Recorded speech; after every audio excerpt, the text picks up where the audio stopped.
Hello, Professor Wendell. I'm Biak. I'm Ruby. I'm Ethan. I'm Turning. And this is our presentation on aloe vera. That's good. So aloe vera is a succulent plant that has been used for centuries for its medicinal and cosmetic purposes. It's native to the Arabian Peninsula, but it's now grown in many parts of the world, including United States. The plant has thick, fleshy leaves that contains a clear gel. This gel is what is used in most aloe vera products. The name aloe vera has two parts, each with a different origin. First, aloe. This aloe comes from the Arabic word aloe, which means brittle and shiny substance. This likely refers to the sub-fund within the aloe vera plant, which has a brittle taste and glossy appearance. Second, vera. Vera comes from the Latin word verus, which means true and genuine. It's possible that vera was added to distinguish the true aloe vera from other plants in the aloe genus, or perhaps to emphasize its perceived effectiveness as a medical plant. So the name aloe vera literally translates to brittle and shiny true aloe, which is a descriptive yet not the most elegant name for the popular plant. Did you know aloe can survive for 100 years?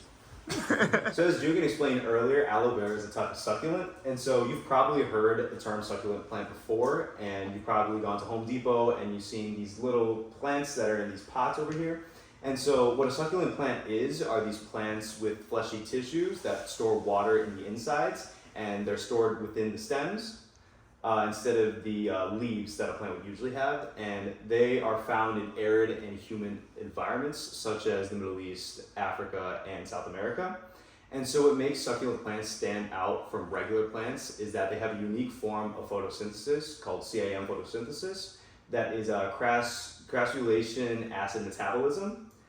And so as you see here, it actually occurs in the nighttime. So what happens is that during the night, the stomata, which are these little porous holes in the stem of the succulent, they will open up and allow carbon dioxide to enter. And that's where photosynthesis occurs instead of the daytime. And so that's where it will go ahead and be metabolized into later water, which it will store in for later. So then in the daytime, the stomata will close, and so the succulent will be able to retain all of that water. So then relating back to aloe vera, because of its status as a succulent and its ability to moisturize and retain moisture, it's commonly known as the fountain of youth. And that's why you will see it in a lot of commercial products such as sunscreens. You have aloe vera gel that helps with burns, cuts, and dryness. And they even have aloe vera drinks. And then another fun fact, succulents are actually 95% water and 5% beneficiary solids. Okay, thank you Ethan for that history of aloe vera. So now let's go over how aloe vera treats burn injuries. So frankly, it all stems from a healing process called angiogenesis. By definition, angiogenesis is how new blood vessels form from existing ones. Angiogenesis is critical for repairing wounds, and since burns are basically like wounds and injuries, angiogenesis helps repair burn wounds. In fact, burn injuries are ranked number 4 in the ranking of most injuries. So here is an image of how angiogenesis works. As you can see, the existing blood vessel is like rooting out and making new blood vessels. So now let's dive deeper into angiogenesis. After 4 days of an injury, granulated tissues will begin forming in that wound, in which new capillaries will start forming in the new granulation appearances. In these capillaries, macrophages, fibroblasts, and new blood vessels will start forming. Macrophages will provide a source of cytokines to stimulate fibroblastia and angiogenesis, and which both of them are kind of healing processes. Fibroblasts will make new extracellular matrix systems to promote cell ingrowth. We'll go over what these extracellular matrices are later in the slides. And then blood vessels will, of course, keep cells alive and sustainable by carrying nutrients and oxygen throughout the body and cells.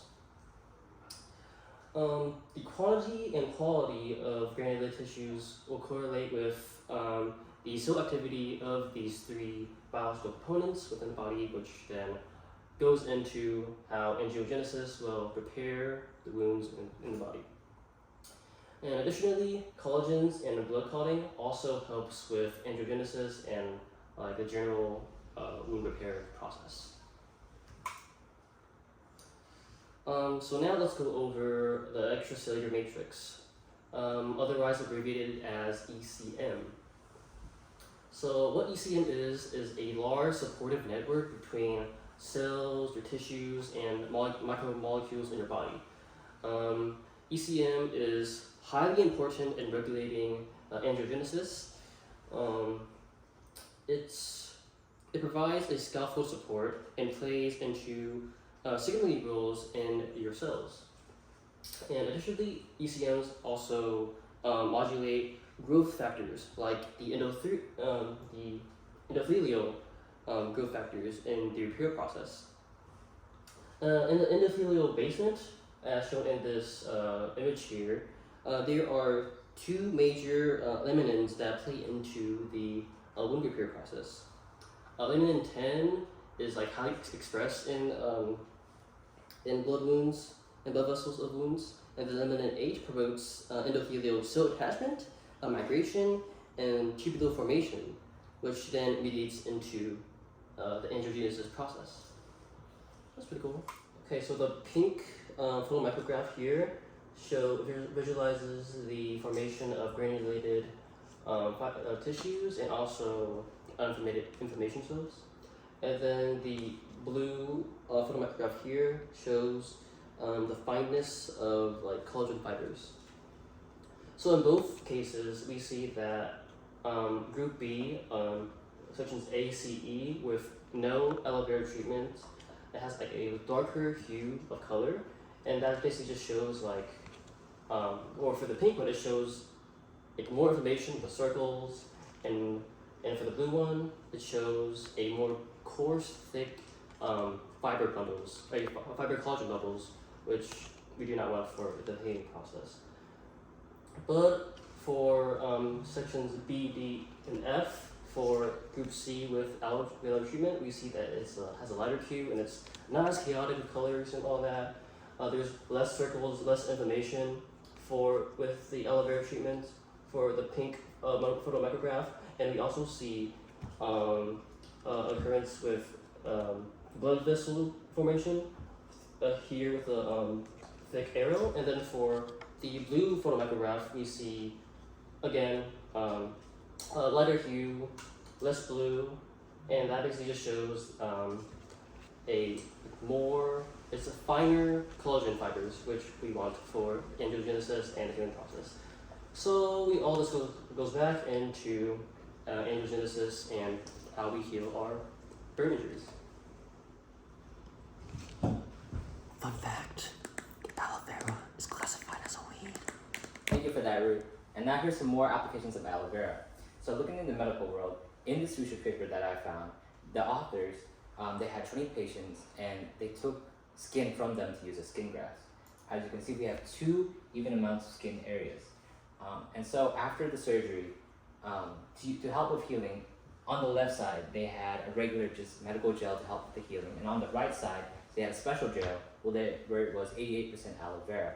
And from the results in that paper, we can see that this is the medical gel and this is the aloe vera gel. And substantial difference between the amount of days it took for the skin to heal after the days of surgery. In addition, we can also look at how the patients were feeling.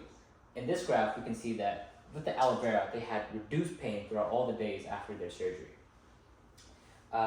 Looking into other ways that aloe vera could be used, it could be used in hydrogels. So we know aloe vera has a lot of compounds that help with skin promotion, or new skin promotion and collagen.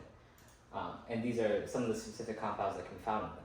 So we have these compounds, and so now what do we do with them? Well, we can go through a process where we would extract these compounds and we would cross-link them. So pretty much we would create monomers from these compounds with other cross-linking agents. Therefore, with the monomers, we can create polymers.